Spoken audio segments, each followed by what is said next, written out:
Shalom Bapak Ibu, salam dikasih oleh Tuhan. Salam dari jemaat Tuhan yang ada di Bali. Senang ada di tengah-tengah keluarga besar Abba Love yang ada di Kelapa Gading. Ya, tetap berasa seperti keluarga sendiri. Karena bagaimanapun kita ada di dalam DNA yang sama dan kita adalah keluarga yang sama, yaitu keluarga besar Abba Love. Haleluya. Kalau ke Bali jangan sungkan-sungkan ya untuk singgah di Abba Love. Ya di Abba Love ada, di Bali itu ada Abba Love ya Bapak Ibu. Karena banyak yang nggak tahu bahwa di Bali itu ada Abba Love gitu loh. Hah? Di Bali ada Abba Love? Nah jadi hari ini saya kasih pengumuman resmi, di Bali itu ada Abba Love. Ya, alamatnya di Jalan Serma Madepil nomor 19 sampai 22 Denpasar. Ya.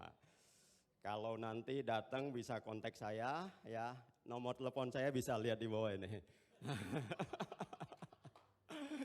Oke, Bapak Ibu jangan dikasih oleh Tuhan ya, hari ini saya dikasih kepercayaan, kesempatan untuk bisa sharing di tengah-tengah ya keluarga yang ada di KTC ini ya. Saya dikasih tema tentang bagaimana kita sebagai orang-orang percaya, sebagai keluarga kita bisa berfungsi di dalamnya. Dan hari ini saya beri judul tema saya itu berfungsi dalam keluarga Allah. Oke. Nah, saya ambil dari kitab ya. Satu perikop dari kitab Roma pasal yang ke-12 ayat 1 sampai ke-8. Oke. Boleh kita baca bersama-sama? Ini tulisannya bagi saya besar sekali, saudara. Jadi saya akan buka di HP suci saya. Bapak Ibu bisa lihat ya di layar kalau memang cukup besar. Kalau tidak cukup besar, mari kita baca bersama-sama di dalam Alkitab kita. Mau di kitab suci atau di HP suci boleh, saudara. Oke. Ya, Roma 12 ayat yang pertama sampai ayatnya yang ke-8. Mari kita baca bersama-sama. 2, 3. Karena itu saudara-saudara, demi kemurahan Allah, aku menasihatkan kamu, supaya kamu mempersembahkan tubuhmu sebagai persembahan yang hidup, yang kudus, dan yang berkenan kepada Allah. Itu adalah ibadahmu yang sejati. Janganlah kamu menjadi serupa dengan dunia ini, tetapi berubahlah oleh pembaruan budimu, sehingga kamu dapat membedakan manakah kehendak Allah, apa yang baik, yang berkenan kepada Allah dan yang sempurna. Berdasarkan kasih karunia yang dianugerahkan kepadaku, aku berkata kepada setiap orang di antara kamu, janganlah kamu memikirkan hal-hal yang lebih tinggi daripada yang patut kamu pikirkan. Tetapi hendaklah kamu berpikir begitu rupa sehingga kamu menguasai diri menurut ukuran iman yang dikaruniakan Allah kepada kamu masing-masing. Sebab sama seperti pada satu tubuh kita mempunyai banyak anggota, tetapi tidak semua anggota itu mempunyai tugas yang sama. Demikian juga kita, walaupun banyak adalah satu tubuh di dalam Kristus, tetapi kita masing-masing adalah anggota yang seorang terhadap yang lain. Demikianlah kita mempunyai karunia yang berlain-lainan menurut kasih karunia yang dianugerahkan kepada kita. Jika karunia itu adalah untuk bernubuat, baiklah kita melakukannya sesuai dengan iman kita. Jika karunia untuk melayani, baiklah kita melayani. Jika karunia untuk mengajar, baiklah kita mengajar. Jika karunia untuk menasehati, baiklah kita menasehati. Siapa yang membagi-bagikan sesuatu, hendaklah ia melakukannya dengan hati yang ikhlas. Siapa yang memberi pimpinan, hendaklah ia melakukannya dengan rajin. Siapa yang menunjukkan kemurahan, hendaklah ia melakukannya dengan sukacita. Amin. Ya, Bapak Ibu saudara dikasih oleh Tuhan, ya perikop ini berbicara tentang ya karunia yang paling dasar di dalam kehidupan kita ya sebagai orang percaya yang seharusnya itu menjadi bagian yang bisa kita praktekkan, yang bisa kita lakukan di dalam kehidupan kita sehari-hari. Nah, kita mengenal karunia-karunia itu ya yang Allah berikan kepada kita dibagi menjadi 3 jenis ya. Yang pertama adalah ya karunia motivasi ya. Ini diberikan oleh Allah Bapa. Jadi ini asalnya dari Allah Bapa. Tadi kita baca ya Roma 12 ayat yang ke-6 sampai ke-8 ya, itu menuliskan tentang karunia motivasi ini. Itu ada 7 ya. Ada bernubuat, ada melayani, ya, ada mengajar, ada menasehati, memberi pimpinan dan belas kasihan.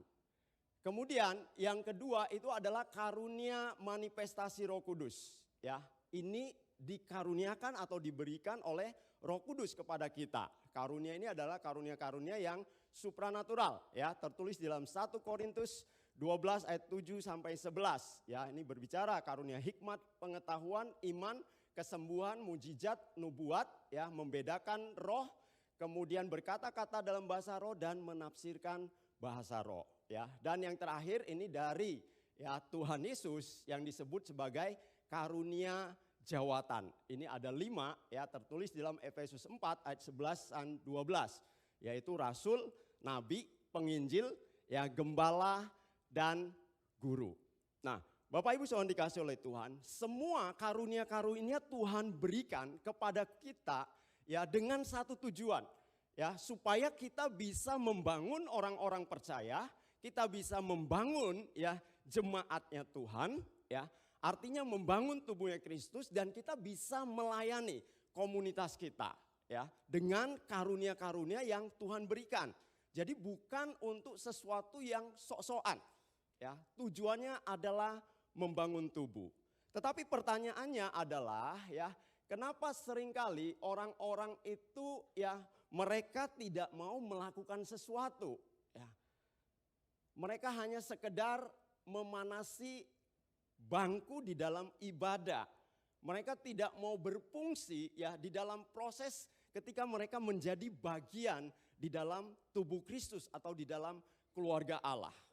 Nah, kita lihat tadi kitab Roma ya pasal yang ke-12 ayat yang ketiga ya berkata, berdasarkan kasih karunia yang dianugerahkan kepadaku, kepada Paulus, aku berkata kepada setiap orang di antara kamu, ya.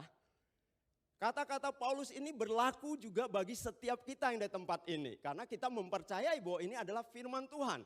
Jadi Paulus berkata kepada kita, berdasarkan kasih karunia yang dianugerahkan kepada aku, Paulus, aku berkata kepada setiap orang di antara kamu yang ada di tempat ini, ya. Janganlah kamu memikirkan hal-hal yang lebih tinggi daripada yang patut kamu pikirkan, ya. Tetapi hendaklah kamu berpikir begitu rupa sehingga kamu menguasai diri menurut ukuran iman yang dikaruniakan Allah kepada kamu masing-masing. Ya, saya kasih highlight ya, warna kuning. Janganlah kamu memikirkan hal-hal yang lebih tinggi daripada yang patut kamu pikirkan. Kembali lagi, mengapa banyak orang tidak mau berfungsi di dalam gereja, di dalam keluarga Allah, di dalam tubuh Kristus, ya. Mereka hanya cenderung menjadi orang yang pasif, tidak melakukan apa-apa, ya. Kalau Pak Edi bilang itu cuman 5D, ya. Datang, duduk, diam, dengar, duit, dungu. 5D. Tapi di sini nggak ada. Saya lihat semuanya sangat aktif, luar biasa, saudara. Ya, nah ini hanya mengingatkan kita, jangan sampai kita terjebak di dalam proses ini. Ya, mengapa ada orang yang tidak mau tahu, tidak mau melakukan sesuatu, pokoknya hanya 5D tadi.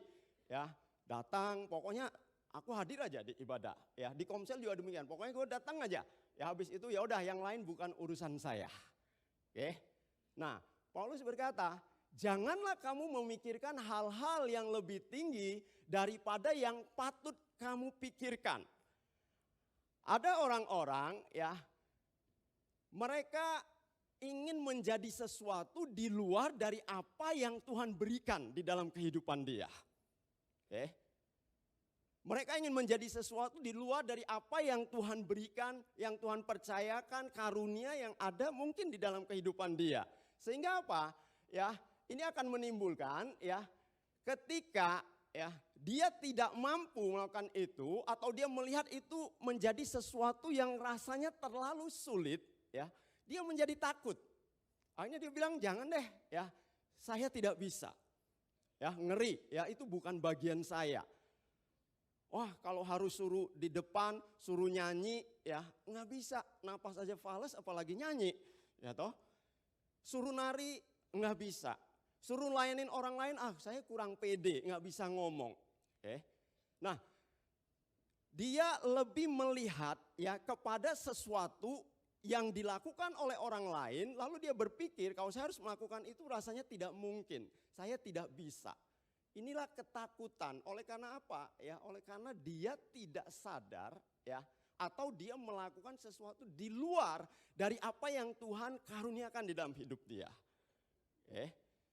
Kalau dia dikasih karunia hanya untuk melayani, ya, janganlah dia berpikir untuk dia bisa menjadi seorang yang mengajar. Ya itu pasti belepotan. Berdiri pasti udah gemetaran. Dan oleh karena itu dia udah berpikir, oh enggak deh, saya tidak mau lagi. Ya. Atau dia coba untuk melakukannya, frustasi, ya, sehingga tidak melakukan apa-apa. Berusaha untuk menjadi orang lain. Berusaha untuk berfungsi di fungsi yang lain. Karena tidak bisa, akhirnya ya udah deh, saya tidak mau lakukan apa-apa. Nah, Bapak Ibu saudara dikasih oleh Tuhan, ya. Dua hal ini bisa menjadi penghambat untuk kita bisa berfungsi di dalam keluarga Allah. Ketakutan dan rasa frustasi oleh karena apa? Berfungsi tidak sesuai dengan tempatnya. Nah, oleh sebab itu ya hari ini ya kita mau untuk melihat apa sih yang bisa menolong kita ya supaya kita bisa dengan senang hati, kita bisa dengan sukacita ya melakukan sesuatu yang kita bisa lakukan di tengah-tengah keluarga besar, ya di tengah-tengah tubuh Kristus yang Tuhan percayakan untuk kita berada. Ya. Nah, ini hal yang harus dilakukan untuk menang atas pemikiran tersebut. Ya. Pertama kita harus mengenali ya karunia apa yang ada di dalam kehidupan kita.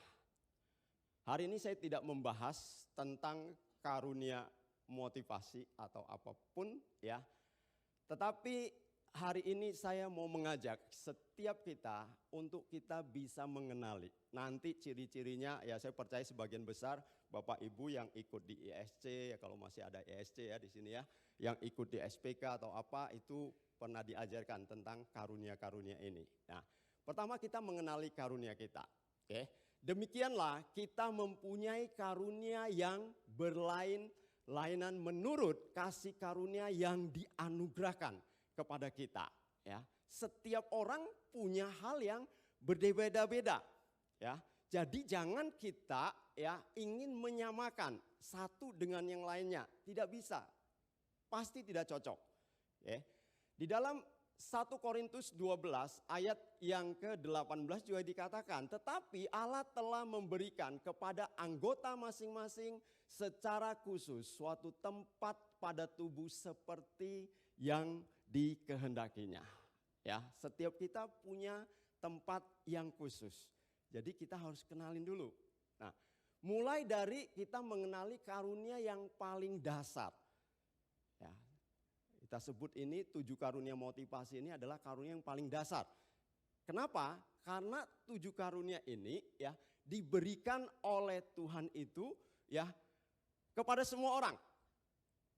Apakah orang percaya ataupun orang tidak percaya ya ini 7 karunia ini ada. Ya.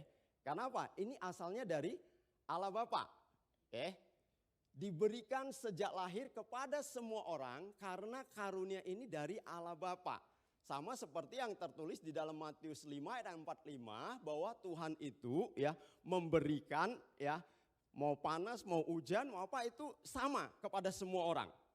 Nah, jadi karunia motivasi ini ya atau kadang disebut sebagai karisma ya itu diberikan kepada semua orang itu sama. Setiap kita ya yang ada di tempat ini juga punya 7 karunia motivasi ini.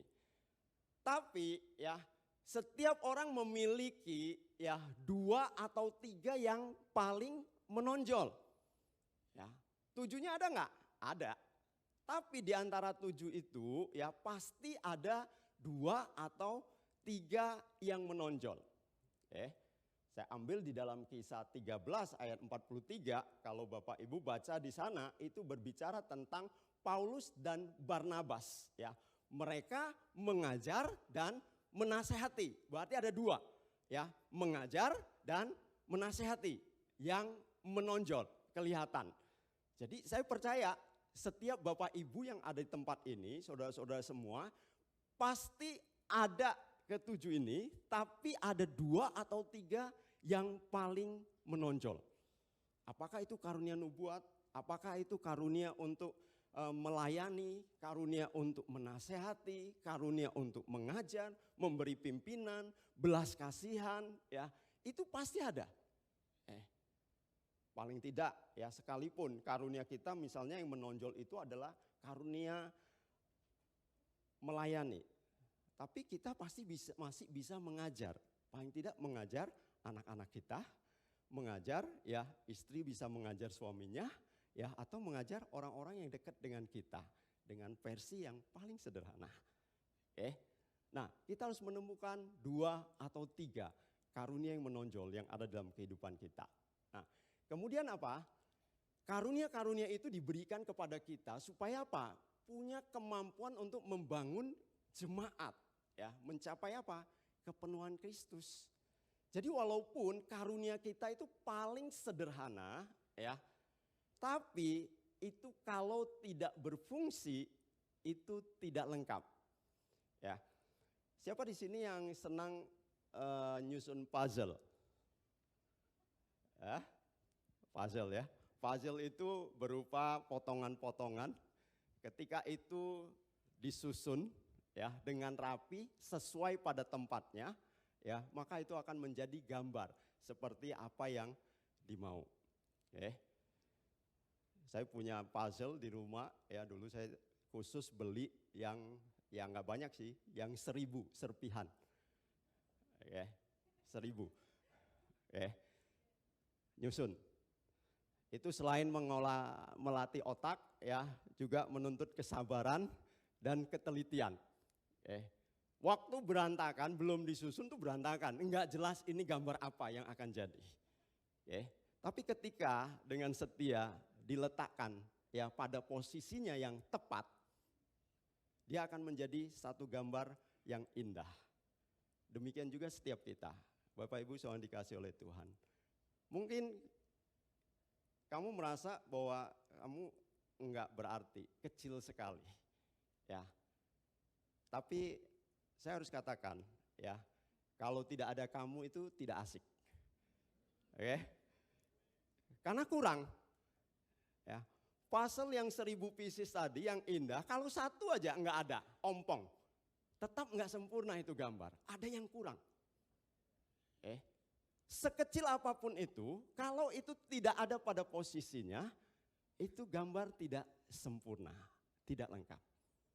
Oleh sebab itu Bapak Ibu yang dikasih oleh Tuhan, sekecil apapun fungsi yang kita berikan, yang bisa kita berikan di tengah-tengah keluarga Allah, di tengah-tengah keluarga besar kita sebagai jemaat atau sebagai komunitas, itu tetap berarti. Ya, tetap berarti. Firman Tuhan katakan justru Tuhan memberikan perhatian kepada yang paling lemah atau yang paling kecil. Karena apa? Sekali lagi, tanpa dia tidak asik. Katakan kiri kanannya, tanpa kamu tidak asik. Ya. Nggak asik, ada yang kurang. Nah, jadi Bapak Ibu yang dikasih oleh Tuhan, kita harus mengenali karunia-karunia yang ada pada kita. Dulu awal-awal ketika kami diperkenalkan untuk mengisi kuesioner karunia motivasi ini, ya. Biasanya yang paling bangga itu karunianya apa, saudara? Biasanya orang paling bangga deh. Sampai sekarang ada nggak masih berpikir, wah saya bangga nih yang pernah ngisi karunia motivasi. Karunia memimpin, saudara. Kalau punya karunia memimpin dia akan bangga sekali. Lihat nih, ini loh karunia saya memimpin. Wah kayaknya top banget. Dan yang paling merasa minder, kalau karunianya itu melayani. Karena urusan dia itu urusan jongos biasanya. Hal-hal yang orang lain kadang mungkin gak melakukan, dia harus ngerjakan. Ya toh? Hal-hal yang kecil-kecil, hal-hal yang sepele-sepele ya. Bangku berantakan, dia nggak bisa melihat sesuatu yang nggak rapi, ya, nggak bisa lihat sesuatu yang seharusnya dikerjakan tapi tidak ada yang kerjakan, dia pasti akan turun tangan, ya. Kata ini kelihatannya yang paling sederhana, yang paling rendah tanda kutip, ya, dan orang biasanya minder dengan karunia itu. Tapi saya mau katakan Tuhan itu tidak pernah salah ketika menciptakan atau memberikan sesuatu kepada seseorang. Ya, karena apa? Kalau tidak ada orang yang karunia melayani, ya, yang memimpin mau mimpin apapun nggak ada yang ngerjain, tetap tidak akan sempurna. Jadi hari ini ada dimanapun kita, kalau kita berbicara tentang karunia-karunia dasar ini, ada di posisi manapun, kita itu tetap penting bagi kerajaan Allah. Tidak ada kamu, tidak asik. Oke, ya. Nah, itu yang pertama, kita harus mengenali karunia-karunia kita. Kedua, kita berbicara tentang mempersembahkan tubuh. Oke. Di dalam Roma 12 ayat 1, karena itu saudara-saudara, demi kemurahan Allah, aku menasihatkan kamu supaya kamu mempersembahkan tubuhmu sebagai persembahan yang hidup, yang kudus, dan yang berkenan kepada Allah. Itu adalah ibadahmu yang sejati. Saya dengar Mas Bambang dari Lombok sering mengisi di sini, ya, tentunya sering membicarakan ya tentang mempersembahkan tubuh. Oke. Nah, tapi hari ini saya tidak berbicara ya mengulangin apa yang Mas Bambang bagikan, cuman saya ingin bawa Bapak Ibu untuk melihat. Kalau kita berbicara tentang mempersembahkan tubuh. Di dalam perjanjian lama, setiap orang ketika mereka datang kepada Allah, ekspresi dari mereka mentaati Allah, ekspresi dari mereka mengasihi Allah, ekspresi dari mereka ingin memberikan segala sesuatunya kepada Allah itu, biasanya mereka harus membawa korban yang terbaik. Ya, korban terbaik itu berupa binatang, apakah itu lembu, apakah itu domba, ya, apakah itu sapi dan lainnya, burung segala macam, itu harus yang terbaik, ya, dibawa, dipersembahkan, ya, kepada Allah sebagai wujud dari kasih dia, wujud dari ekspresi, ya, untuk dia menyatakan bahwa dia mengasihi Allah. Nah, kita bersyukur sekarang ini kita tidak perlu lagi ya membawa hal-hal yang seperti itu. Oh masih bawa Pak Doni kalau kami datang ke gereja rumah Tuhan. Apa bawanya? Kami bawa persembahan. Persembahan apa? Cien. Uang. Ya, tapi kan itu bukan paksaan. Itu bukan menentukan apakah kita itu berkenan atau tidak berkenan di hadapan Allah dengan pemberian kita itu. Tetapi yang paling penting sekarang itu berbicara tentang ya bagaimana kita membawa hidup kita ini. Tubuh kita ini. Nah kalau kita berbicara saya mempersembahkan tubuh saya ya sebagai persembahan yang kudus ya yang berkenan kepada Allah, berarti kita harus mengizinkan Allah mau memakai apa dari apa yang ada pada kita ini. Kan katanya mempersembahkan tubuh kita, tapi kita tidak mengizinkan untuk Tuhan yang memakai kita, itu mempersembahkan enggak? Enggak. Kalau binatang zaman perjanjian lama dipersembahkan ya kepada Allah, terserah itu di binatang mau diapain sama imam-imam. Apakah itu akan menjadi korban ucapan syukur, korban persembahan atau apa yang modelnya harus dibelah dulu, harus dipotong seperti ini, seperti itu, dibakar begini dan begitu, itu udah terserah. Ya. Pemiliknya tidak lagi punya hak berkata, oh nggak boleh, ya pokoknya yang ini harus begini, yang ini harus begitu, nggak boleh. Nah zaman sekarang kita berkata Tuhan saya mempersembahkan tubuh saya sebagai persembahan yang hidup. Tetapi kita tidak mengizinkan Allah untuk memakai kita, kita tidak mengizinkan Allah ya untuk kita benar-benar bisa berfungsi di dalam tubuhnya, kita nggak mempersembahkan tubuh. Ya. Sekalipun tiap pagi kita mengaku, Tuhan, aku mempersembahkan tubuhku. Ya, mengaku mempersembahkan tubuhku, tetapi tidak mau berfungsi di dalam keluarga Allah. No, kita tidak mempersembahkan tubuh kita. Kita sedang mempertahankan sesuatu yang kita pikir itu adalah haknya kita. Ya. Jadi salah satu ekspresi bahwa kita mempersembahkan tubuh kita di hadapan Tuhan adalah ketika kita mengizinkan, ya, Tuhan untuk memakai hidup kita sesuai dengan karunia yang Dia berikan kepada kita. Kalau tidak, saya katakan enggak. Ya, persembahan tubuhmu itu orang Medan bilang enggak aci.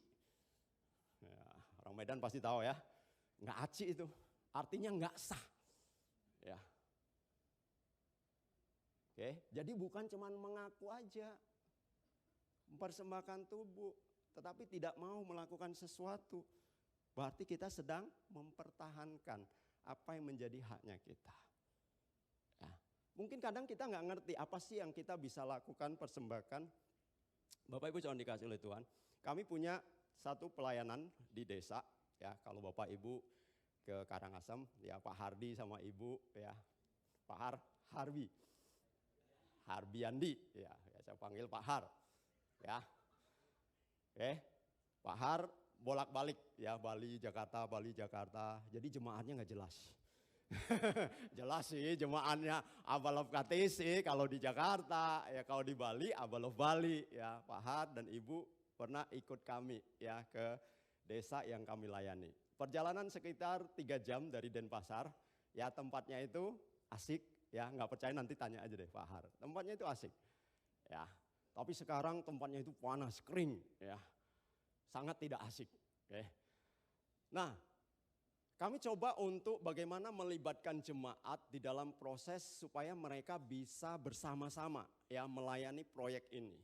Karena kami tidak mau bahwa proyek misi ini ya itu hanya menjadi tanggung jawab misalnya departemen misi saja atau menjadi tanggung jawab 1 atau 2 orang saja ya yang harus mikirin, yang harus ya berjibaku habis-habisan di sana, enggak. Tapi kami berkata bahwa proyek ini adalah proyek jemaat, keluarga Abalov yang ada di Bali. Oleh sebab itu setiap orang harus ya mengambil bagian di dalam proses ini. Jadi setiap komsel kami dorong, setiap komsel minimal 1 tahun itu sekali untuk mereka mission trip ke desa. Tinggal ya 1 malam di sana untuk melayani orang-orang yang ada di sana. Ya, Ikon sempat ke sana? Belum ya, Ikon belum sempat. Ikon juga sama ya sama Rika dulu pernah di Bali ya. Berapa tahun Ikon? 3 tahun ya. Nah, sekarang pindah kembali ke Abalov KTC, saudara. Tapi saya mau katakan orang yang sudah tinggal di Bali mau pindah kemanapun pasti akan balik ke Bali lagi. Makanya hati-hati. Ya, itu ada apa namanya? Ya, kutuk tinggal di Bali katanya. Ikon dengar-dengar dia mau balik lagi nih ke Bali. Ya. Nah, jadi kami katakan seluruh komsel ya itu minimal setahun harus 1 kali mereka mission trip ke daerah misinya kita. Mission tripnya komsel. Nah, mungkin ada beberapa orang berkata, aduh kami mau lakukan apa ya di sana, kami tidak punya kemampuan apa-apa, ya kami tidak bisa mengajar, kemudian main dengan anak-anak mau main yang seperti apa ya, kurang kreatif atau apa ya. Tapi kami katakan apa yang kamu bisa lakukan, apa yang kamu miliki ya, yang kamu berpikir ini bisa untuk menjadi berkat bagi orang-orang di sana ya, ayo kita sama-sama kerjakan. Dan luar biasa Bapak Ibu yang dikasih oleh Tuhan, ya dari proses itu ada 2 orang ibu-ibu, ya yang satu ya bukan orang yang menonjol ya melayani atau apa tidak, ya tapi dia punya keahlian. Keahliannya apa? Keahliannya make up. Dia tanya Kak Doni, ya saya punya kemampuan make up. Ya, kira-kira berguna enggak ya ini kalau ya saya bawa ke desa, ya saya ngajarkan orang-orang di sana untuk mereka make up. Ya, Bapak Ibu pikir desa diajarin make up, rasanya lucu ya. Emang orang di desa make upan apa? Tapi saya katakan, oh bagus ya. Kalau kamu bisa punya waktu untuk bersama-sama ya mengajarin orang-orang desa, paling tidak kita sedang membuka paradigma mereka. Sekalipun mereka orang desa ya, siapa tahu ada orang-orang yang punya kerinduan, yang pengen satu hari buka salon, ya pengen mungkin menjadi di Bali kalau setiap kali ada upacara atau ada acara-acara adat mereka rata-rata pasti pakai ya kan bedak segala macam. Kalau kita bisa ajarin supaya mereka bisa pakai yang benar, saya pikir itu sesuatu yang luar biasa. Oke. Dan luar biasa, ibu ini setiap bulan selalu ikut kami ke desa untuk mengajari ya ibu-ibu di desa itu cara make up yang benar. Dan saya bilang, lihat, kamu bisa lakukan ini untuk memberkati orang-orang yang kamu pikir mungkin apakah sih gunanya ya. Jadi bukan hanya masalah dari make up cari uang, tapi bagaimana make up itu bisa memberkati.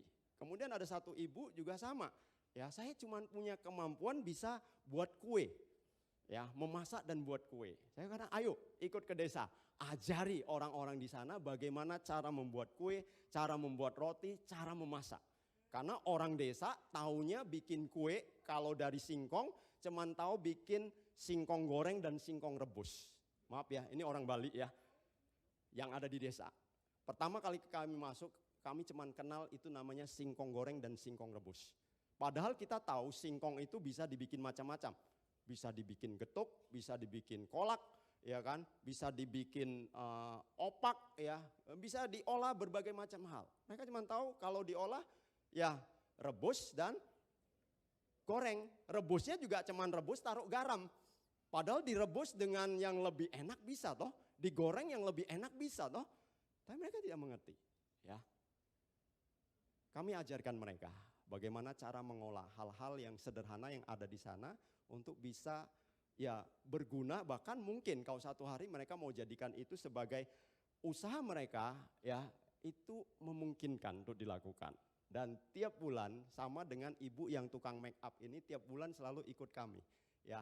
Kita kasih jam khusus untuk mengajari ibu-ibu ya kelas make up dan kelas membuat kue. Kelihatannya sederhana. Bapak Ibu yang dikasih oleh Tuhan. Itu hanya 2 contoh yang saya berikan. Artinya apa? Tidak ada satu orang pun di dunia ini atau satu orang percaya pun di tempat ini atau dimanapun yang mereka hanya ditentukan sebagai orang yang sekedar memanasi bangku gereja. Tidak ada. Karena apa? Karena Tuhan mau setiap kita ini berfungsi.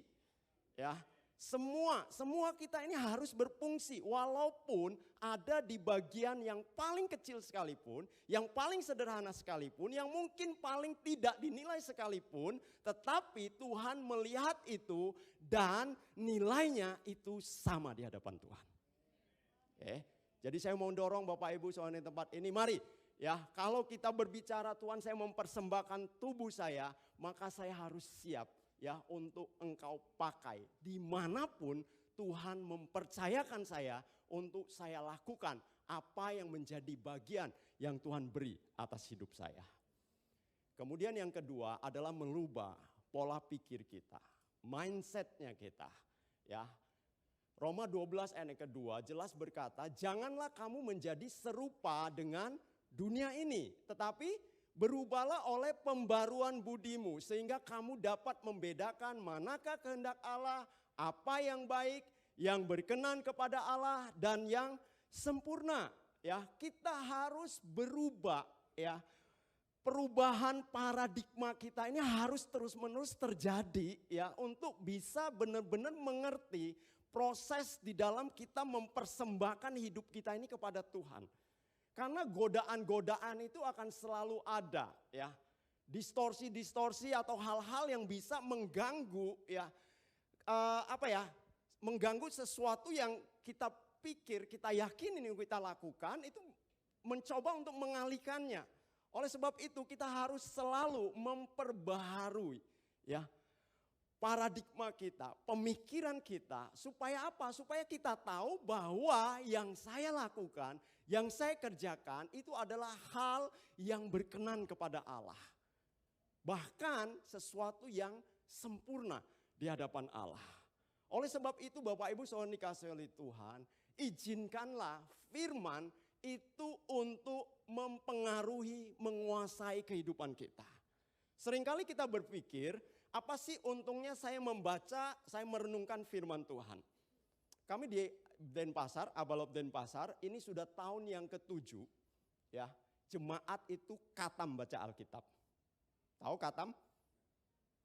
Baca dari kitab Kejadian sampai dengan Wahyu. Karena kami mendesain pembacaan firman Tuhan itu, 1 tahun itu harus selesai baca Alkitab. Oke. Oh, saya juga selesai, Pak. Bahkan gak butuh 1 tahun, 1 hari. Saya baca kitab Kejadian 1 pasal 1 udah selesai baca. Lalu kitab Wahyu, ayat yang terakhir selesai dalam 1 hari dari Kejadian sampai Wahyu. Ya. Nah, kenapa kami mendorong jemaat walaupun ya saya tahu ini bukan proses yang mudah ya. Mungkin tahun ke-7 ini ya kami katakan sekitar 70-80% yang terlibat katam baca firman Tuhan. Ya, kitab Kejadian sampai kitab Wahyu. Ya.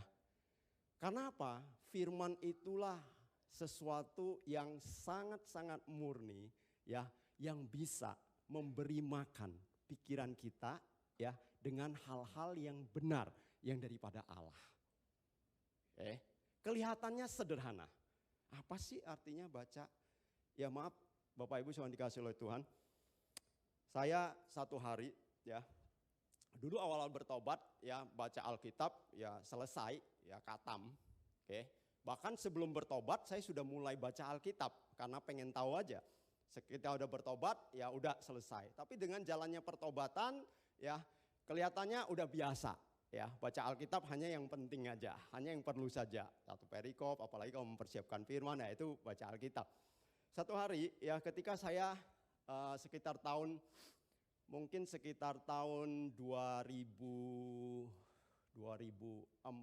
atau 2002 atau 2004, ya saya lupa.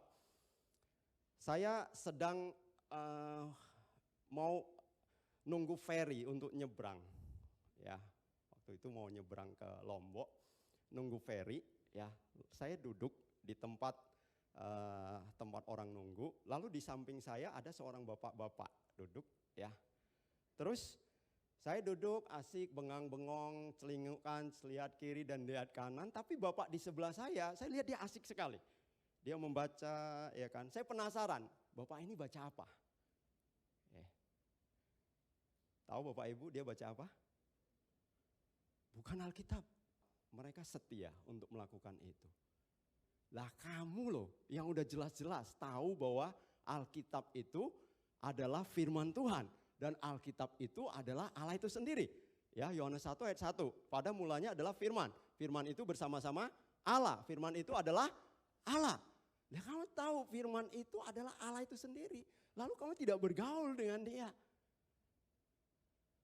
Wah, saya tertemplak sekali. Ya.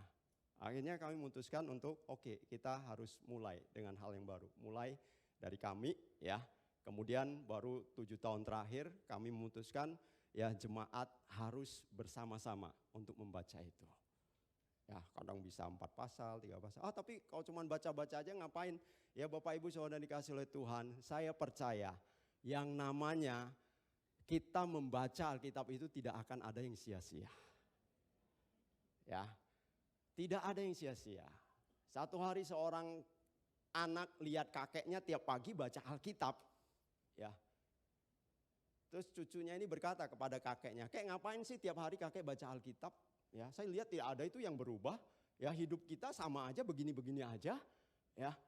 Dengan kakek baca Alkitab setiap hari, lihat ya tidak ada perubahan yang saya bisa lihat nyata terjadi. Paling saya cuma lihat kakek ya setiap hari ya kan semakin setia setiap hari kakek ya tidak kelihatan takut atau apa. Tapi hal yang lain tidak ada kelihatan tuh ya. Terus kakek ini berkata, "Ya, Cuk, kamu lihat itu keranjang bekas tempat arang, ya. Saya nggak tahu sekarang masih ketemu nggak ya. Dulu zamannya kita itu keranjang arang itu terbuat dari anyaman bambu. ya arang masuk dalam, ya kalau udah habis itu keranjang bambu tinggal. Ya, otomatis kotor, hitam. Ya, coba kamu ambil air dengan keranjang itu. Cucunya bingung, ambil air pakai keranjang arang.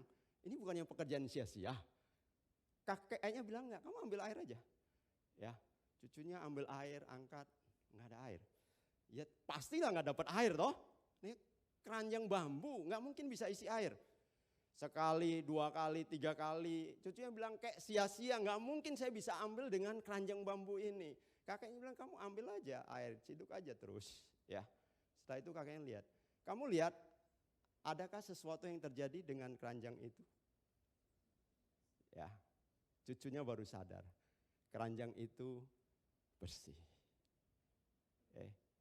Bapak Ibu yang dikasih oleh Tuhan, mungkin kita berpikir seolah-olah sia-sia ketika kita membaca dan merenungkan firman.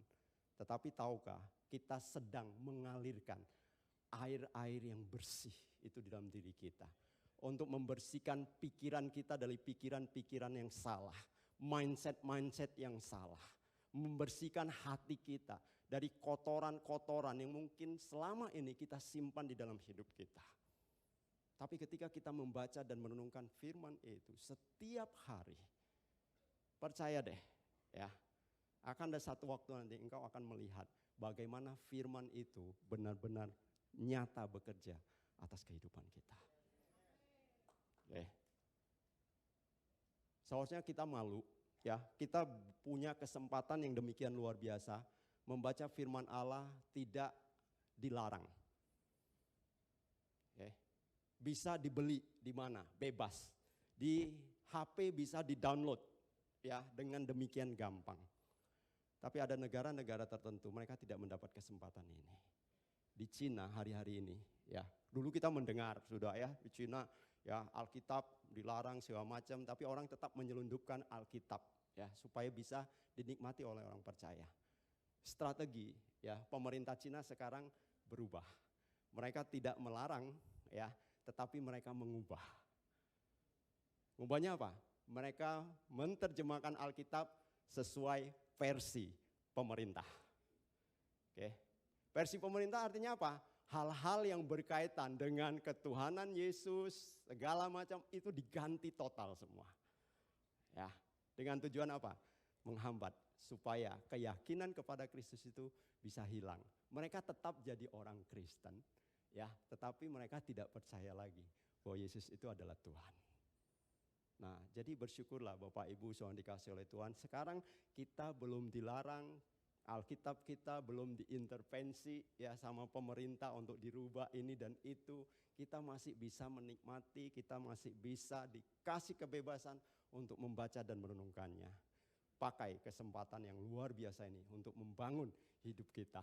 Jadi ketika kita memberikan waktu untuk kita merenungkan firman Allah, itulah kesempatan kita mulai melihat segala sesuatu dengan sudut pandangnya Allah, dengan cara pandangnya Allah. Kita bisa melihat orang-orang lain yang ada di sekitar kita mungkin berbeda dengan kita. Ya mungkin ada hal-hal yang tidak sesuai dengan apa yang kita mau. Atau mungkin jauh dari apa yang kita harapkan, ekspektasinya kita. Tetapi ketika kita melihat dengan sudut pandangnya Allah, itu akan merubah pola pikirnya kita. Ketika kita melihat kita rasanya tidak berguna ya, rasanya tidak ada artinya di tengah-tengah demikian banyak orang yang memiliki karunia-karunia yang luar biasa ya. Tetapi ketika kita mulai merenungkan kebenaran-kebenaran Allah bahwa saya istimewa, saya berharga di hadapan Allah dan saya diberikan satu tempat yang luar biasa walaupun itu kecil, maka itu akan merubah paradigma kita. Sehingga membuat kita tetap antusias, exciting di dalam kita melakukan sesuatu bagi Allah. Sekalipun ada di dalam posisi yang paling kecil, paling sederhana di tengah-tengah jemaat Tuhan yang besar ini. Sekali lagi, tidak ada kamu, tidak asik. Mari kita berdoa.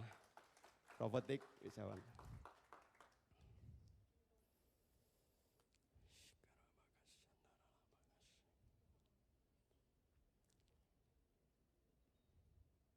Makasih Tuhan.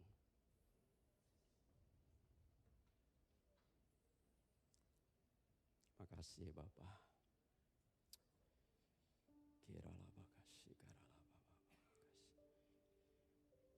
Bapak Ibu Saudara dikasih oleh Tuhan, bolehkah dalam waktu sejenak ini kita mencoba untuk mengevaluasi hati kita.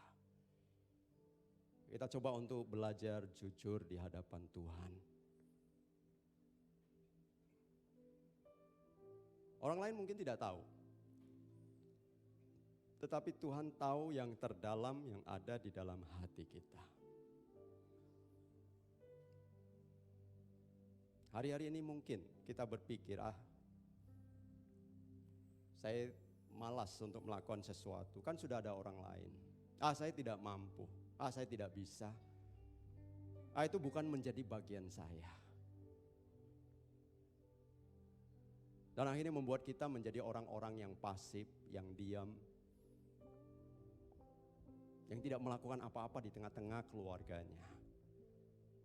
Tahukah, dengan kita memiliki sikap yang apatis di tengah-tengah tubuh Kristus, sebenarnya bahasa kasarnya kalau saya katakan, kita sedang menyangkali keadaan Allah, keberadaan Allah di dalam hidup kita. Kita sedang mengkerdilkan Allah yang sanggup untuk memakai kita.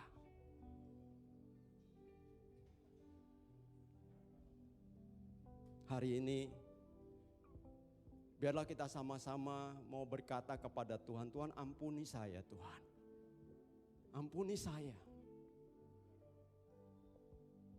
Walaupun setiap hari saya berkata, saya mempersembahkan tubuhku bagimu Tuhan. Tetapi ketika saya memutuskan untuk saya tidak terlibat di dalam proses apa yang sedang dilakukan di tengah-tengah tubuhmu, sebenarnya saya sedang mempertahankan hak saya. Saya tidak sedang mempersembahkan sesuatu di hadapanmu. Tuhan ampuni saya. Kalau pikiran-pikiran saya hari-hari ini lebih banyak diwarnai dengan hal-hal yang hanya berpikir tentang diri saya sendiri. Menilai segala sesuatu hanya dengan sudut pandang saya. Menilai segala sesuatu dengan pemikiran-pemikiran saya sendiri. Tuhan ampuni saya Tuhan. Mari Bapak Ibu saudara dikasihi Tuhan, kalau engkau merasa engkau adalah orang yang ada di dalam situasi itu, jangan malu. Taruh tangan di dadamu, yang berkata Tuhan ampuni saya Tuhan. Keterbukaan adalah awal dari pemulihan. Keberanian untuk mengakui kesalahan, itu adalah kesempatan untuk Tuhan menguatkan dan memakai kita, membangkitkan kita kembali untuk berkarya bagi kerajaan-Nya. Tuhan terima kasih ya Bapa. Engkau melihat setiap tangan-tangan yang taruh di atas dadanya. Engkau mengenal hati mereka Tuhan. Engkau mengenal apa yang terdalam di dalam hidup mereka ya Bapa. Hari ini hamba berdoa Tuhan. Biarlah belas kasihan-Mu mengalir atas kehidupan setiap rekan-rekan kami. Yang menaruh tangannya di dadanya Tuhan. Engkau tahu bahwa mereka mengasihi Engkau. Tetapi mungkin hari-hari ini ada banyak hal yang mendistorsi pemikiran mereka, yang mengganggu hati mereka. Tapi hari ini hamba berdoa demi nama Yesus Tuhan. Demi nama Yesus, tidak ada lagi ketertuduhan, ketakutan, tidak ada lagi apatisme, hal-hal yang menghalangi mereka untuk mereka bisa maksimal melakukan sesuatu bagi kerajaan-Mu. Demi nama Yesus kami cabut semua ini Tuhan. Biarlah mempersembahkan tubuh dengan konsep yang benar itu menjadi bagian yang tidak pernah terpisahkan di dalam kehidupan seluruh jemaat-Mu tempat ini.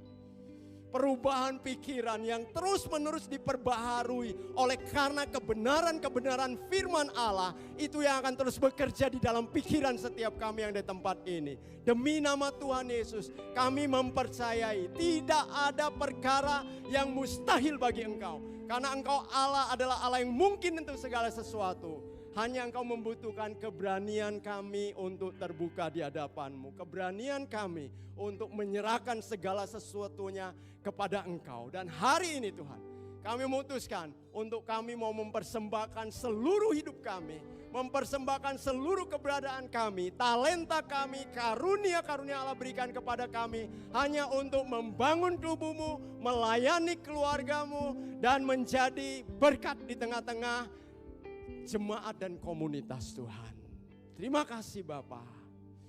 Kuasa-Mu terlebih besar, Tuhanku terlebih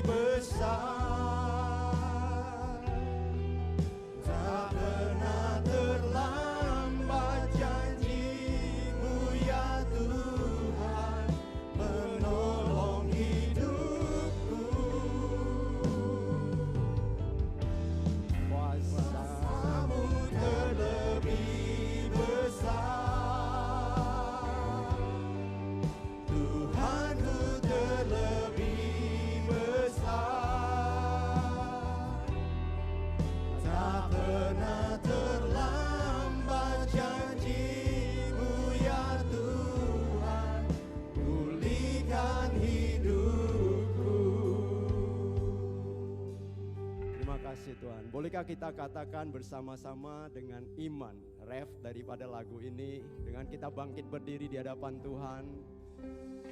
Oh, kuasa-Mu terlebih besar, Tuhanku terlebih besar, tak pernah terlambat janji-Mu ya Tuhan, menolong hidupku. Benar-benar ya Allah.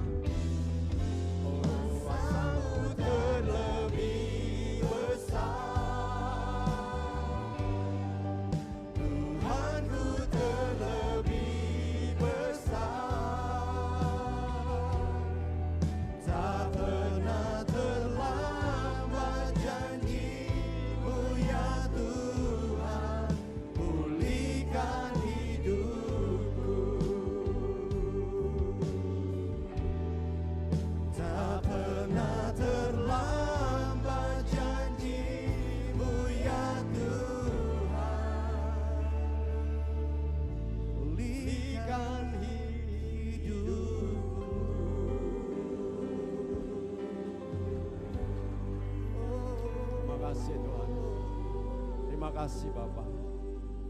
Terima kasih ya Allah. Kami bersyukur untuk hari ini. Kami bersyukur untuk setiap kebenaran-kebenaran yang Allah nyatakan secara pribadi dalam hidup kami.